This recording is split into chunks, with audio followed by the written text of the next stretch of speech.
Hello दोस्तों, स्वागत है आपका मेरे YouTube channel happy learning hours में। मैं ऋषभ आपको थर्मोडायनामिक कॉन्सेप्ट्स पढ़ा रहा हूँ। मैंने पहले ही फर्स्ट पार्ट इसका अपलोड कर दिया है, जिसमें हमने पढ़ा था कि what you understand by system, surrounding and what are the different types of properties of system. अगर आपने मेरा फर्स्ट वीडियो अभी तक देखा नहीं होगा तो आप ज़रूर से ज़रूर वो फर्स्ट वीडियो देखें। ये सीरीज का सेकंड पार्ट है और ये वीडियो में हम देखेंगे what you understand bye path, properties and reversible and irreversible processes. तो मैं ऋषभ आपके लिए थर्मल इंजीनियरिंग ये थर्ड कोर्स मेरा यहाँ पे मैं लॉन्च करने जा रहा हूँ। ये इसका सेकंड पार्ट है और जो मेरा फर्स्ट कोर्स था it is related to non-traditional machining और जो second course था it is related to basics of power plant, that how different power plant works, both renewable and non-renewable। तो होप आपको मेरे वीडियोस पसंद आ रहे होंगे। अगर आपको मेरे वीडियोस पसंद आ रहे हैं, अगर आपको हेल्पफुल लग रहे हैं तो आप ज़रूर से ज़रूर उसे शेयर करिए, लाइक करिए और मेरे चैनल को जल्दी से जल्दी सब्सक्राइब करिए। यानी जब भी मैं कोई वीडियो मेरे YouTube चैनल पर अपलोड कर रहा हूँ तो आपका उसका नोटिफिकेशन भी मिल जाएगा। तो आपको मेरे साथ लास्ट तक बने रहना है, आपको खुशी से पढ़ना है और लाइफ में हमेशा आगे ही बढ़ना है। फिर से एक बार मैं ऋषभ आपका हैप्पी लर्निंग अवर्स में स्वागत करता हूँ। तो चलिए हम ये सेकंड पार्ट की शुरुआत करते हैं। So first it is a state and equilibrium. Now assume that a system not undergoing any change, that means different properties of the system, let's say they remains constant. So a state of properties to which completely describe the condition of the system is known as its state. For example, I have considered a two piston cylinder arrangement. Now inside a cylinder, let's say a gas is there whose mass is 2 kg, temperature is 25 degrees Celsius and V1 is, that is volume, let's say it is 1 meter cube. So these are the different properties of the system which defines the state 1 of the system. Now let's say a expansion takes place. So volume of the gas increases, temperature let's say remains constant and mass also remains constant, right? So these M, then T1 and V1, they defines the second state of the system. So state means it is a set of properties to completely describe the conditions of the system, at which temperature the system is at, what is the pressure of the system, or what is the volume of the system, what is the mass of the system. Okay, so this is how a state of system is defined. Now when we talk of a equilibrium, that is the second word. Now let us understand this word. So equilibrium means state of balance, how balanced the system is. Now if we consider any system to be in thermodynamic equilibrium, then we must know a meaning of thermal equilibrium, mechanical equilibrium, phase equilibrium and chemical equilibrium.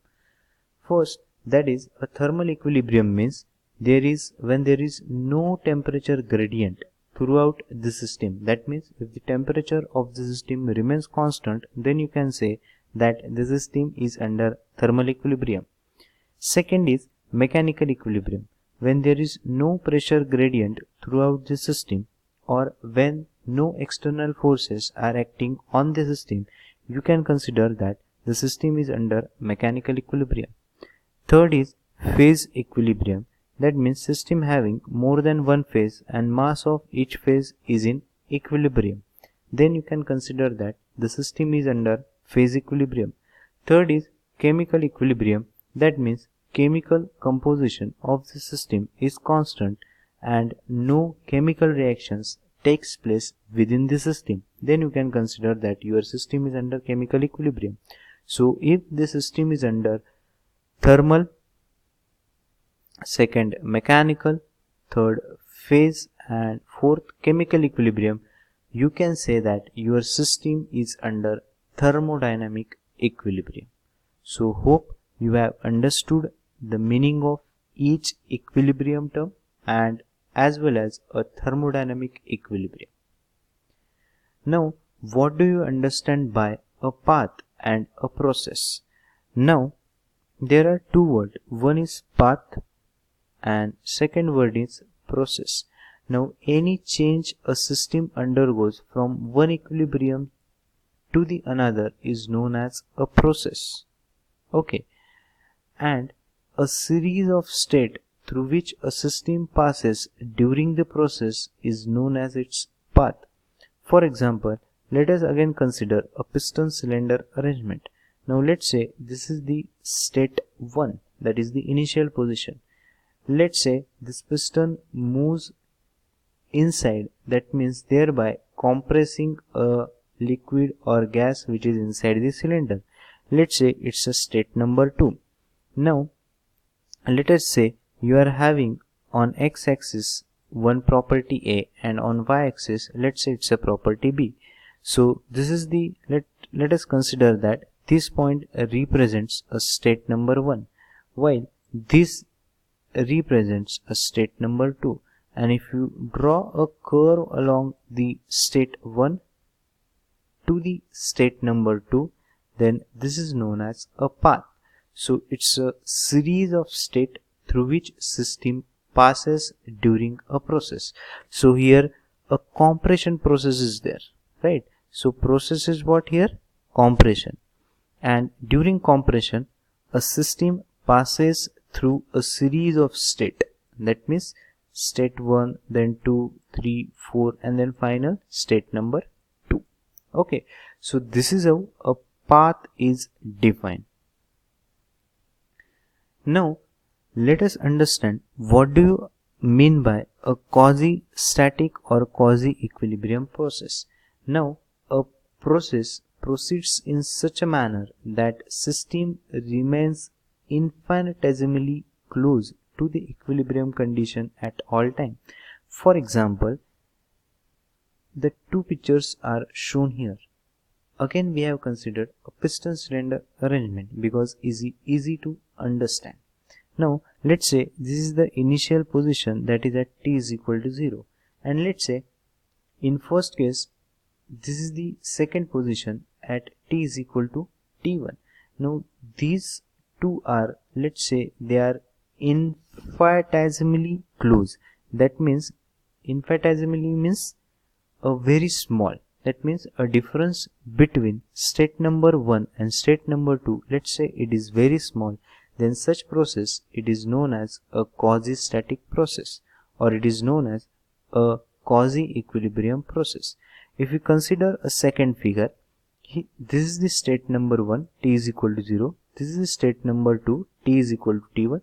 Now the difference between state number 1 and 2, it is very huge. That means at t is equal to t2, your system is not close to equilibrium condition. Then in such cases you will call such process as non-quasi-static process. So there are two processes, one is quasi-static, second is non-quasi-static process. Quasi-static process means your system remains closer to equilibrium conditions, while non-quasi-static process means your system is away from its equilibrium position. Now let us understand how quasi-static process is shown. So quasi-static process is always shown with a continuous line like this, while non-quasi-static processes, these are shown by a dashed line like this. Okay, so this is the representation of quasi-static or non-quasi-static processes. Now next thing is, what do you understand by reversible and non-reversible processes? So reversible process means a process that can reverse without leaving any trace on the surrounding. That means both the system and the surrounding return to its initial state at the end of process. Now this is only possible when net heat and net work exchange between the system and the surrounding is zero for the process. For example, you can consider a pendulum. So motion of the pendulum is a reversible process because system is returning back to its original position. In case of thermodynamic processes or in case of thermodynamic subject, a quasistatic compression or a quasistatic expansion process can be considered as reversible process in which system return back to its original state. Now next point, it is related to irreversible processes. Now irreversible processes, these are natural processes. That means most of the processes which are taking place in the natures are irreversible. That means a system cannot reverse themselves spontaneously and they cannot restore the system into the original state. For example, a hot cup of coffee, it cools down when exposed to surrounding, but it does not warm up by gaining the heat from the surrounding, that is without external heat supplied, right? So most of the processes which are occurring in the natures are of irreversible type. That means a system cannot restore its original condition after certain duration of time. For example, if we consider hot cup of tea, if we keep a hot cup of tea open to the atmosphere, then definitely it is going to cool down. It cannot retain its original state without applying some external heat, right? So this is about irreversible processes. So hope you have understood what do you mean by a path, what do you mean by process, then what do you understand by quasistatic process and non-quasistatic process, how quasistatic and non-quasistatic processes can be represented, and last point, it is related to reversible and irreversible processes. Hope you have understood this point. If you want to note down any point, you can pause my video and you can note down in your notebook. So hope you have liked the concept which I have explained today. So please share and please comment if you are liking my videos. Until then, goodbye, Jai Hind and thank you.